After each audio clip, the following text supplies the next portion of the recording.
routing protocol. So hari ni kita nak tengok the path vector routing, and the name of the actual protocol is border gateway protocol.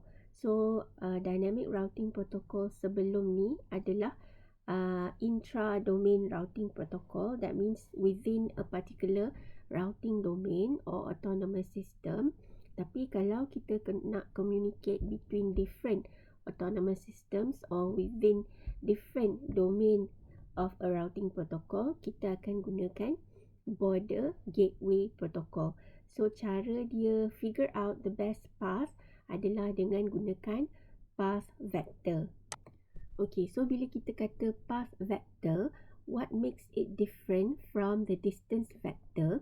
Okay, so kalau dalam distance vector, contohnya kita akan bagi distance ataupun hop count contohnya. Untuk path vector, kalau kita tengok dalam diagram ni, okay, so bila kita nak sharekan kita punya routing information, kita akan bagi the path, macam nama dia lah. Jadi dia kata selepas ini pergi router mana, right? So apakah router yang perlu dilalui untuk kita sampai ke sesuatu destination. So a speaker node advertises the path and not the metric of the nodes. So dia akan bagi tahu jiran dia ataupun the next router what are the paths that particular router should take in order for it to go to a specific destination. Okay, so let's go on a little bit detail. So dari segi path vector, bila kita share routing table, basically it shares its routing table with its immediate neighbors. Okay, so paskan dekat directly connected neighbor dahulu, then that neighbor will share with its other neighbors. Okay, dari segi updating, okay, adding the nodes that are not in its routing table and adding its own AS and the AS that set the table.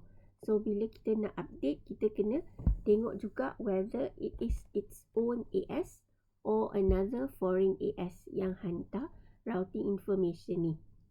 Okay, and since dia adalah path vector, bila dia update dia punya routing table, dia letak the path completely. Means semua router-router yang kita kena traverse untuk sampai ke destination. Okay, so before dia update, sebenarnya ada satu prevention lah, loop prevention, because kita tak nak go through jalan yang sama je, berpusing-pusing. So before it updates its table, dia mesti check to see if its own AS is in the path list. Right, so kita tak nak paskan information yang sebenarnya orang lain kata datang daripada kita juga. So kalau dia jumpa sesuatu path yang ada dia punya own AS, that means it's possible that dia dapat information ni daripada neighbor, dan neighbor ni sebenarnya dapat daripada diri dia. Mungkin dia paskan through other routers ataupun through other AS. Okay, so if one of the AS listed in the path is against its policy, it can ignore that path. Alright, so maksudnya kalau dia tahu it can cause a loop, then dia boleh choose not to update the routing table dengan path yang dia dapat ni. Okay, so also to prevent kita paskan semula information yang dah looping ni, so it does not send this message to its neighbors. Okay, so one thing kita kena ingat, BGP adalah inter-domain routing protocol. Jadi based on setiap domain ataupun AS tu dia ada dia punya own selection in the matrix. Maksudnya kita mungkin gunakan cost ataupun kita mungkin gunakan composite matrix. Contohnya kena ada speed, bandwidth. Kalau OSPF kan dia ada composite matrix. Okay, so now kita nak communicate between different AS. Okay, so dia mungkin ada dalam intra-domain dia ada matrix dia sendiri. Okay, so untuk BGP or path vector routing, the optimum path is the path that fits the organization. That means kita punya network administrator bila nak gunakan BGP, dia should be able to select which is the metric that is the most suitable. Okay, so untuk contoh dalam literature dalam buku ini, the author chose the one that had the smaller number of AS. Maksudnya path yang paling sikit yang perlu dilalui lah. Itulah dikira sebagai kriteria path yang terbaik. Okey, so dalam BGP ni kita juga boleh ada metrik yang lain ataupun kriteria yang lain. So contohnya security, safety, reliability. So kita boleh set sebenarnya dari segi configuration kita boleh tentukan lah. Tapi contoh yang paling simple since it's a path vector is the smaller number of AS yang kita perlu lalu. Okay, dari segi the type of AS, okay, so sebelum ni kita tengok the type of link. Kalau dalam link state routing, okay, so untuk AS, dia ada juga jenis-jenis AS. Okay, so ini dari segi macam mana kita nak sebarkan updates kita. Alright, so katalah dalam link state, kita tengok jenis router tu dan jenis link sebab kemungkinan kita tak hantar semua. Okay, contohnya area border router, kita hantar summary kan. So konsep tu sama juga dengan path vector. So untuk menentukan cara kita nak paskan kita punya routing information, kita tengok jenis AS. So the first type of AS is a stub AS, whereby dia lebih kurang macam stub link, stub router dalam link state routing, where there is only one connection to another AS. Okay, so dia ada satu jalan sahajalah nak ke AS sebelah tu. Alright, so ini mempengaruhi macam mana cara kita nak paskan routing information. Okay, so the next type of AS is called a multi-home. So multi-home tu biasa dalam organisation besar, dia mungkin ada dua connection ke internet, for example, dua connection ke service provider yang mungkin berbeza ataupun service provider sama tetapi connection yang berbeza. Okay, so basically multi-home means more than one connection to the other AS. So ada dua alternative path lah. Okay, so it is still only a source or a sink for data traffic. Jadi bila kita ada dua path ni, kita mesti tentukan lah kita sebagai source dan the other AS adalah sink ataupun destination. Right, walaupun kita ada dua atau lebih path lah. Alright. Okay, the next type of AS is transit AS.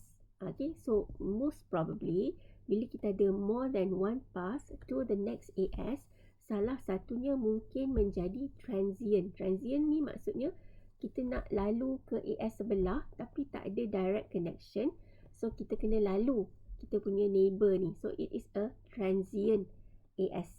Okay, so kalau dalam link state kita boleh view ni sebagai nama dia virtual link. Right, so remember dalam link state semua area mesti connected to area 0.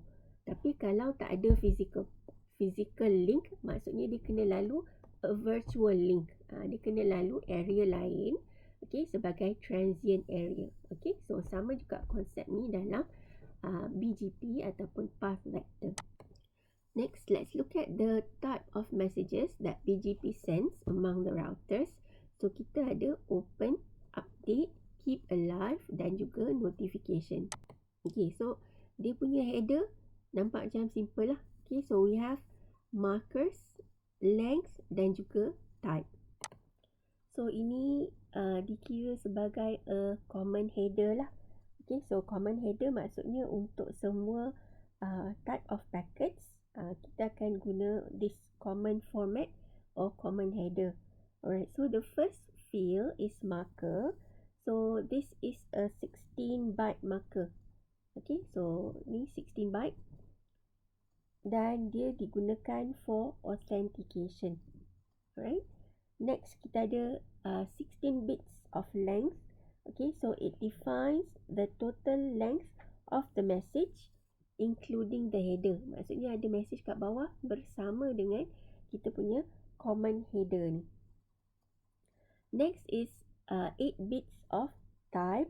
Okay, so basically this defines the type of packet lah. So kita ada open, update, keep alive and also notification. So ada nombor 1, 2, 3, 4 lah di sini. So for example lah, the first type of message in a BGP is open message. Jadi dia akan ada common header di sini. Okay, so then maka reserve lah dulu. Kita tengok for authentication. Then we have the length. Okay, so for example here the length is 19 bytes and the type is, since dia open, dia gunakan number 1.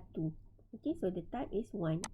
Okay, so next for open message. So open message ni tujuan dia macam hello message lah kalau dalam OSPF. So we want to create neighbor relationship dengan router sebelah.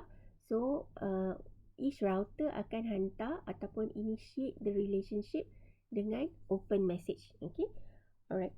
So dekat open message we have the field version.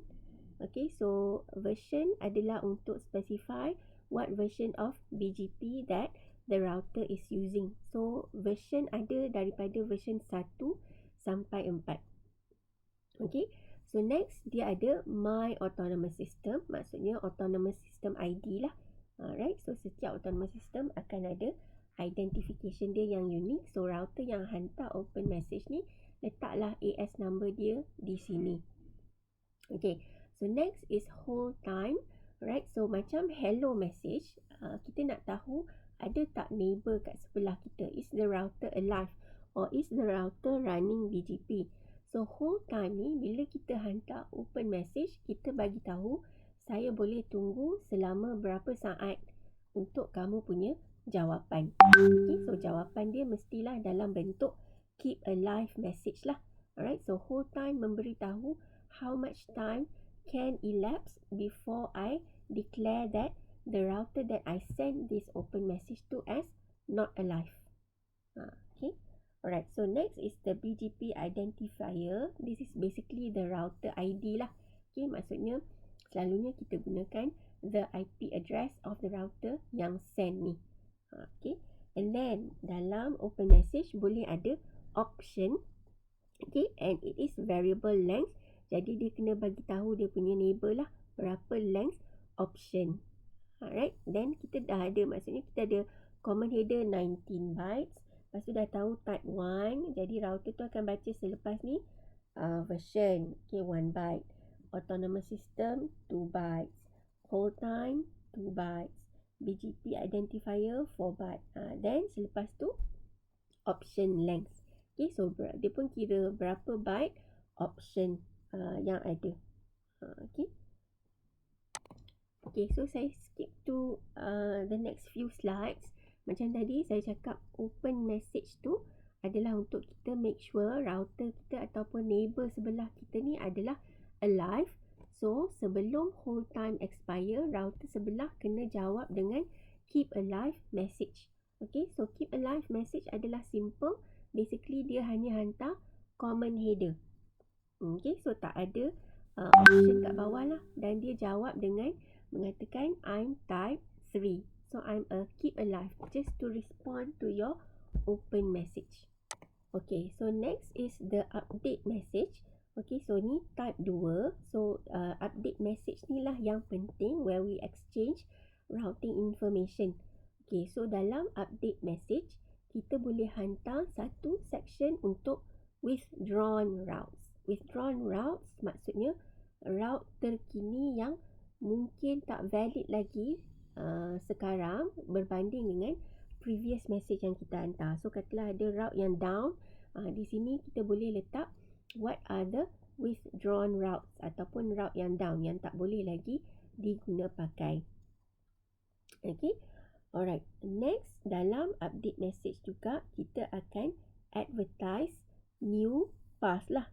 Okay, dan so dalam update message ni kita boleh letak beberapa ataupun multiple withdrawn routes, but we can only include one new advertisement. Maksudnya new path or new route to a particular destination, kita hanya letak satu, one new destination in a single update message.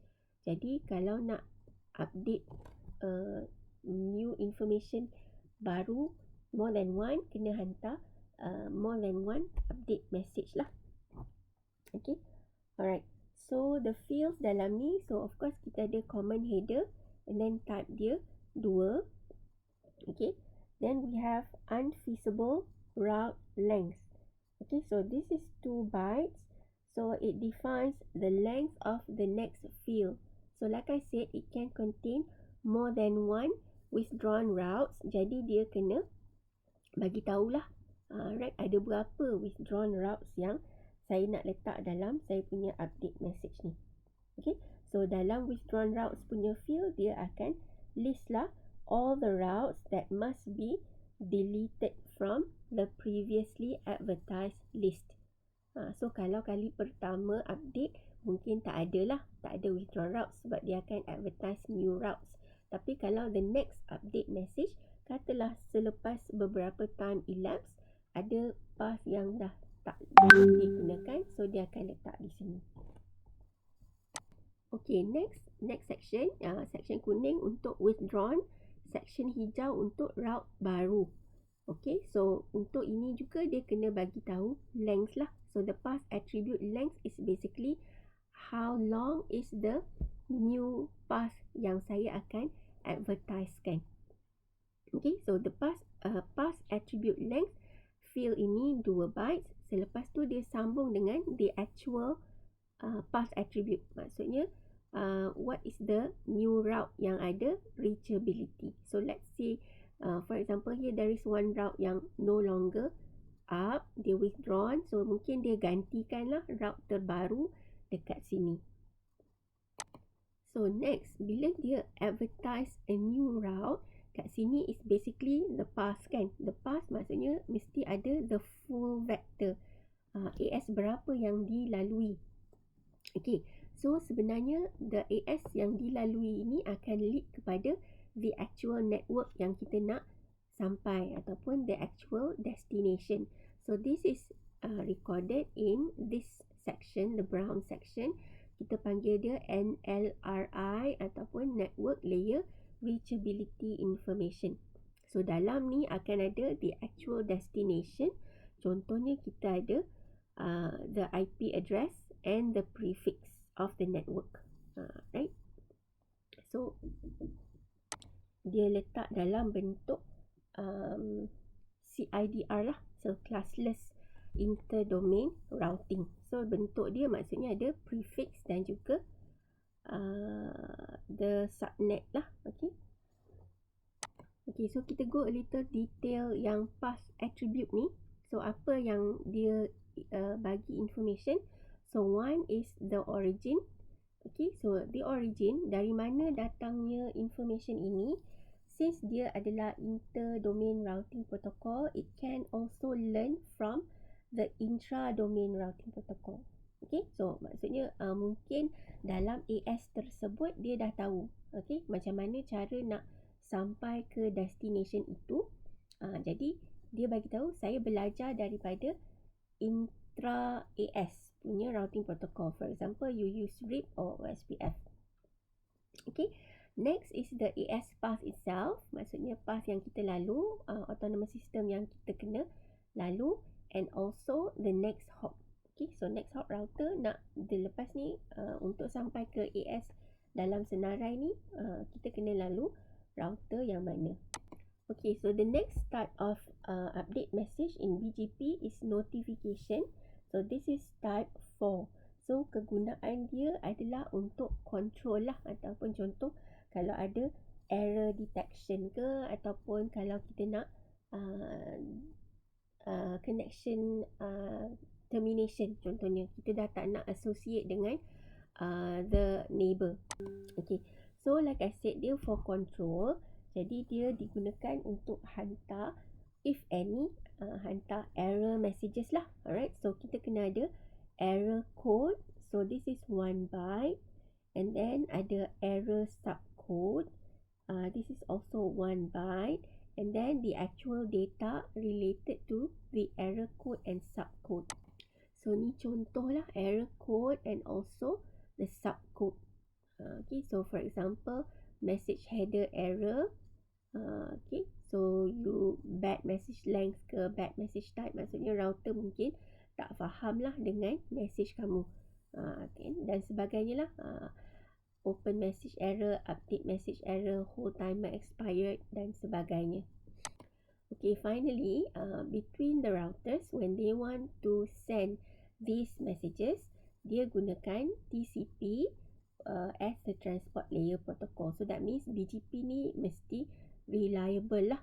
Dan kita tahu message dia ni format dia tak begitu pendek kan. Jadi dia memang sesuai menggunakan TCP. And dia punya port number is 179. Right, so that's all a little bit about BGP lah. So mungkin you akan belajar ni lebih detail when you go into Cisco lah nanti. Alright.